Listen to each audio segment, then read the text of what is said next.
আপনার নাম কি? আমার নাম হলো অরবিন্দ সেনাপতি। কোথা থেকে এসেছেন? আমি ইন্টালি থেকে এসেছি। আপনি ডক্টর অমিতাভ মাইতির কাছে কি প্রবলেম নিয়ে এসেছিলেন? আমার প্রবলেমটা ছিল কিডনিতে স্টোন ছিল। আমি যেটা জানতাম না, রিপোর্ট করে সেটা ধরা পড়েছে। আমার ইউরেটাসে ছিল 5.5 mm স্টোন, যেটা আপনার নালী বলা হয় কিডনির। সেকেন্ড হলো আপনার 4.3 mm লেফট কিডনিতে আমার স্টোন ছিল। অতিরিক্ত আমার কষ্ট হতো। কি কষ্টগুলো হতো? কষ্টটা হতো, মাথা ঘুরতো আর ব্যাক পেন হতো, এমনকি লিভারও সাইডগুলোতে ব্যথা ব্যথা করতো। ইভেন কি আপনার যে ইউরিন ছিল, ইউরিনে বলতে গেলে ইয়ারলোনেস টয়লেট মাঝে মধ্যেই বেরাতো। এখন সেটা সংখ্যা অনেকই কম। সেটা ডক্টর অমিতাভ মাইতির মেডিসিন খেয়ে অনেকটাই আমি সুস্থ আছি আপাতত। আপনি কি কোনো চাকরি করেন? হ্যাঁ, করি। চাকরি করেন। স্যার ওনার সম্বন্ধে আপনি ওনার সম্বন্ধে একটু বলুন।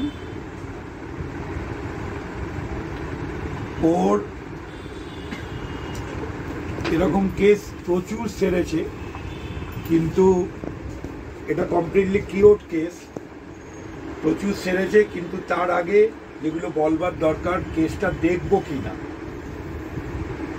কতটা কিডনি ড্যামেজ হয়েছে, কিডনিটা কত সাইজ, এবং হাইড্রোনেফ্রোসিস কিডনি কতটা ড্যামেজ হচ্ছে, যার জন্য প্রথমেই যেগুলো করা হয়ে গেছিল urea, creatinine, uric acid, ACR, eGFR. যেহেতু হাইড্রোনেফ্রোসিস ছিল সেই জন্য ইজিএফআর পর্যন্ত দেখে নিয়েছি, এবং সোডিয়াম পটাশিয়াম। ইউরিক অ্যাসিডটা শুধু হাই পাওয়া গেছে, অন্যগুলো মোটামুটি নর্মাল ছিল। ইউরিক অ্যাসিডের খাবারটা চেঞ্জ করতে বলা হয়েছিল, এবং ইউরিক অ্যাসিডের জন্য কিছুটা অ্যালোপ্যাথি ওষুধও দেওয়া ছিল, আর কিচ্ছু দেওয়া হয়নি। এবং রিপোর্ট যেদিন করেছিল সেটা ছিল 19/1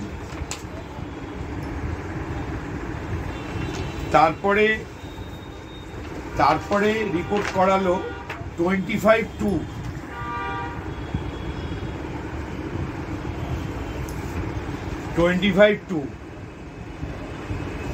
এইটা দেখে নেওয়ার কারণ হচ্ছে যে কোন কন্ডিশনে স্টোনটা আছে। যদি পুরো দুটো টিউব ব্লক থাকতো বা একটা টিউবও ব্লক থাকতো, এবং তাদের মানে ইউরিনটা পেছনের দিকে যায়, পেছনের দিকে গেলে কিডনিটাকে স্যাচুরেটেড করে টক্সিক ইউরিনটা, এবং তার থেকে ড্যামেজ হতে পারে।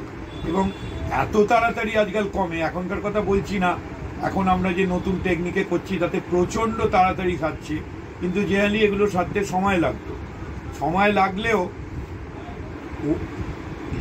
লিথোট্রিপসি বা অন্য কিছুতে তো একদিনে কমিয়ে দিত। সুতরাং আগে রিলিজ করা দরকার, তারপরে যাতে কিডনি স্টোন না হয় সেটার ব্যাপারে কিন্তু আমরা সেরা।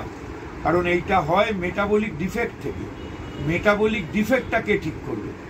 খুব বড় কিডনি স্টোন, প্রচণ্ড ব্যথা, কমছে না, কাটিয়ে নিবে, কিন্তু মেটাবলিক ডিফেক্ট একমাত্র আমরাই ঠিক করতে পারি, giving the medicine from triggering the immunity and genetic factors to development the total body at a time.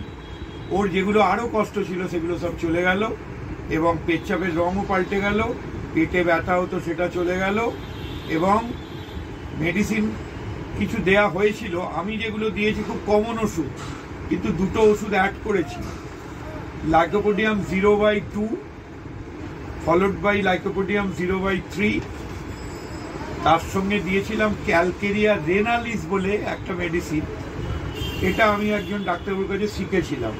সব সময় শেখার দরকার, আমরা প্র্যাকটিক্যালি কিছুই জানি না। যে যা করেছে, দরকার হলে যদি কোনো ডাক্তার পাস নাও করে, তারা হয়তো এই পরীক্ষাগুলো জানে না, কিন্তু তাদের থেকেও শেখা উচিত। ক্যালকেরিয়া রেনালিস দিয়েছিলাম, আর বারবারিস ভালগারিস দিয়েছিলাম। আর ইউরিক অ্যাসিডের জন্য মাঝে মধ্যে আর্টিকা কিউরেন্স দেওয়া ছিল। এই গ্রুপের ওষুধে দেখুন 19/1, সেখানে 25/2। সার্জারি করলে কত টাকা লাগতো আর আমরা কত টাকা পাই সেটা একটু চিন্তা করা দরকার।